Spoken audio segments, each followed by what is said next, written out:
Assalamualaikum, salam sejahtera. Daun kari dalam masakan India bukan sekadar aroma dan rasa. Abah saya berdarah India, tapi rumah memang ada pokok daun kari ni. Selalu saya lihat abah kadang campurkan daun kari dalam masakan. Even kadang buat telur dadar je. Jadi termuncul idea untuk cari tahu tentang daun kari yang comel-comel macam kalian yang tonton channel saya ni. Hihihi.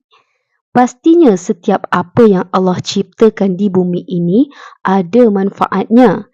Namun jika berlebihan akan membawa mudarat pula. Daun kari dalam 1 ke 2 tangkai sehari begitu dianggap selamat untuk diamalkan.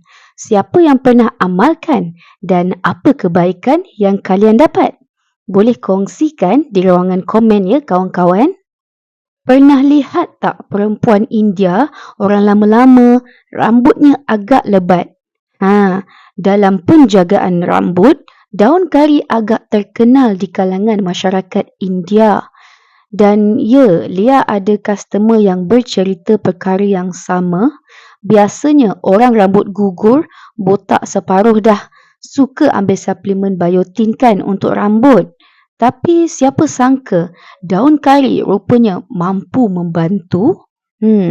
Jika betul cara makan dan konsisten. Ada yang rebus daun kari ni dengan minyak dan letak di kepala, biarkan beberapa tempoh seketika. Ia dipercayai boleh tumbuhkan semula rambut dan kualiti rambut juga sihat cantik. Wow, macam tu.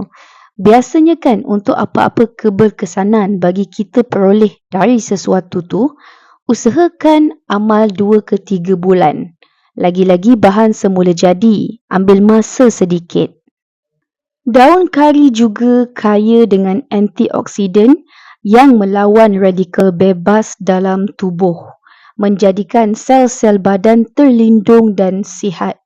Kandungan vitamin A, B, C dan E menjadikan daun kari juga sangat baik untuk kesihatan kulit. Siapa yang nak awet muda, cantik-cantik, laki perempuan zaman sekarang ni kan nak kekalkan kecantikan kulit.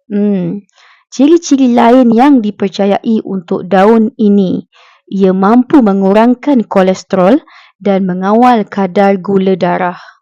Tapi janganlah campurannya dengan yang tinggi lemak dalam masakan itu. Pilih dengan bijak di saat anda mencampurkan segalanya di dapur untuk buat masakan lah. Buat yang suka minum-minum teh pula, daun kari ini boleh direbus dan enjoy sebagai teh. Begitulah yang diamalkan oleh sebahagian masyarakat India. Rawatan aromaterapi, dan untuk kurangkan stres juga menjadikan daun kari famous penggunaannya dalam pelbagai cara. Tumbuhan ini senang tumbuh sebab Lia tengok kebal betul ya, even tak jaga pun membiak-biak ada je di kawasan rumah Lia. Jadi guys, lepas ni masak kari, jangan lupa letak daun kari. Baiklah, sampai sini saja video Lia. Jaga diri, jaga kesihatan, jaga solat. Bye. Assalamualaikum.